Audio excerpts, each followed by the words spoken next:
Selam dostlar, manlarning şu vaqtning intayin güzel bo'lsin. Bu bizning saltanat mashinchiligini uzoqdan beri qo'llab kelayotgan barcha azizlar oltin tininglar aman, ishlaringlar utuqliq, kunlaringlar xushal qilib o'tkay.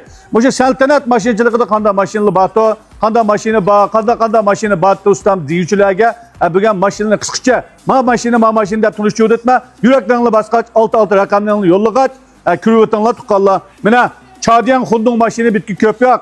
Xundung mashina bitkijak. Mavo Chadian Xundung mashina, Mavo top mashinasi 0 kilometr, 100 kilometr mangan mashina. Mavo masalan Chadian Xundung Passat, Yuanbay Yuanchi, Mavo Passat, mushu Maysay piyada tuvan mashinalardan. Mavo Xundung Yarjulong 2024 9 ayning 18 ma mashina ulab qapqasi Xundung Camry'ninki 2018 yil oxirininki butun ustug'anda lo'zi boshamagan eng pokiz tugan ichi oqqagina.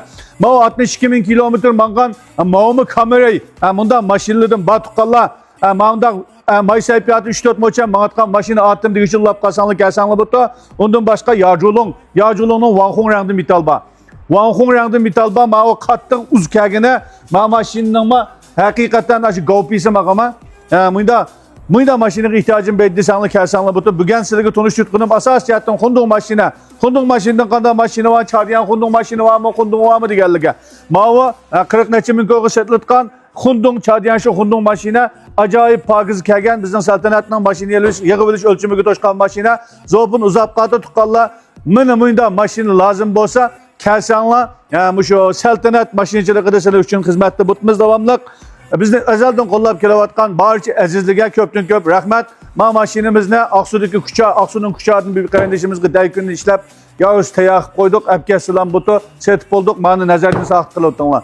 Bo'lmasa ma mashina ajoyib no'chi mashina ekan, ham modelimi odatga ammo chiqmayotgan meniki.